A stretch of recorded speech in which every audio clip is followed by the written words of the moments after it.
네, 그럼 첫 번째 질문으로 시작해 보도록 하겠습니다. 구분 소유자 200여 명인 상가 재건축을 하려고 하는데요. 상가 건물에 있는 극장의 면적 지분이 20%가 넘고 극장에서는 재건축을 반대하고 있습니다. 그런데 관리 규약에는 면적의 크기와 상관없이 한 개의 구분 소유 점포당 한 개의 의결권을 가진다고 규정이 되어 있는데요. 극장은 등기부상 한 개로 구분된 점포이고 이렇게 따지면 극장은 지분이 20%가 넘는다고 하더라도 의결권 계산에 있어서는 불과 약 200분의 1 정도밖에 안 됩니다.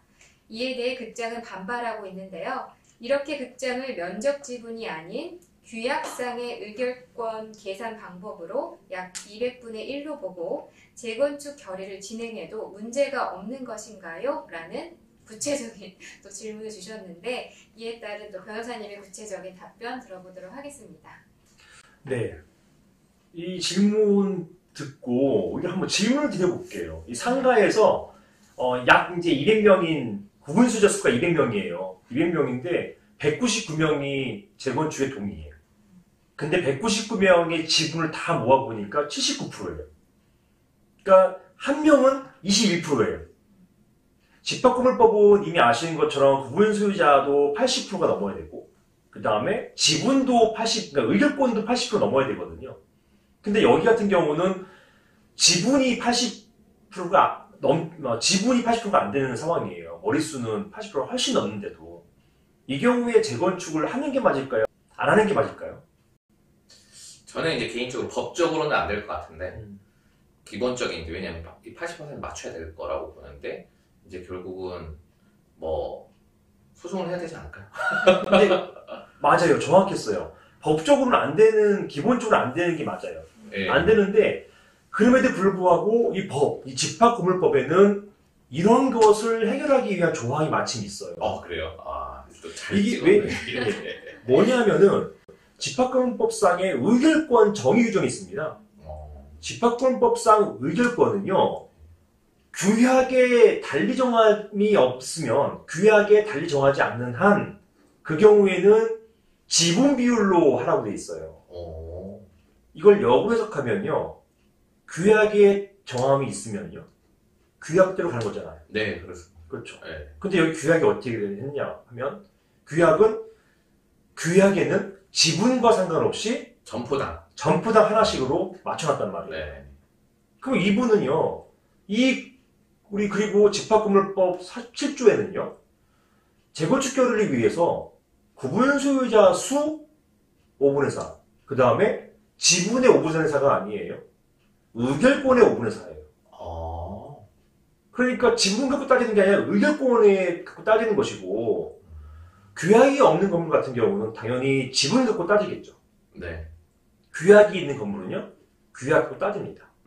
이 의결권은요.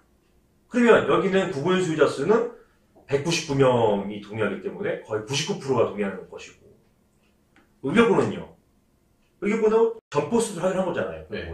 규약에 따라서. 그래서 이 의결권도 199명이 찬성한 게 되는 것이에요. 그럼 진행이 되는 거예요? 되는 거죠. 그렇게 해서. 그래서 여기는 이렇게 해서 진행을 하게 된 것입니다. 야, 그럼 이게 진짜 제가 이제 들어보니까 중요한 게 결국은 이 재건축을 진행하기 전에 이 롤을 어떻게 만드냐가 정말 중요하네요. 그렇죠. 네. 그렇죠. 그러니까 혹시 이런 그러니까 이런 상황들이나 스테이터스 자체, 그러니까 이 모든 지분권이나 아니면 이제 어떤 사람들이 얼만큼 가지고 있느냐를 확실하게 이제 이렇게 카운트한 다음에 이제 사실은 변호사님한테 이렇게 상담을 받아서 이 재건축 규약이나 이런 것들을 진행해야 이런 부분에 사실은 피해 나갈 수가 있었겠네요. 만약에 여기서 이 규약이라는 게 규정이 안 돼 있었다면 진행을 못 하게 되는 거예요. 여기는 영구적으로 극장이 반대하면은 이게 안 되는 거죠. 안 되는 곳이죠. 그래서 오히려 이걸 보시고 이제 어떤 구상하시는 경우도 있을 것 같아요. 대지분권자가 있는데 이분의 허락 없으면은 재건축이 무조건 불가능하다. 지분을 따질 때 이 건물은 이제 규약이 없는 건물입니다. 이런 경우에 어떤 구상할 수 있냐면 규약부터 만들자. 아까 말씀드린 것처럼 의결권을 세대 수별로 아니면 점포당 하나씩으로 아니면 무조건 구분 소유자 머릿수당 하나씩으로 이렇게 하자. 라고 규약부터 바꾸자라고 할 수 있는 분도 계실 거예요. 예. 재건축 결의는 80%잖아요. 예. 규약 변경은 75%입니다. 네.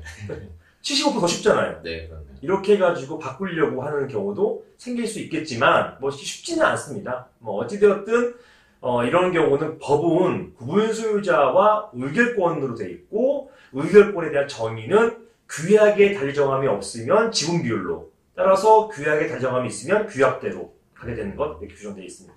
그래도 이제 어떨 때는 좀 억울할 수도 있을 것 같은데, 예를 들어서 대지분자가 막 40% 이렇게 갖고 있는데, 이제 다른 데들은 이제 점포로 쪼개져 있고, 이 40%는 크게 한 덩어리로 있고 막 이렇게 사용했을 때 좀 억울한 면이 또 생기지 않을까요? 그렇죠. 억울하죠. 근데 최초 규약 설정 당시에 그렇게 되어 있다고 한다면 규약 변경하는 절차 밟기 전까지는 어떻게 할 수가 없어요.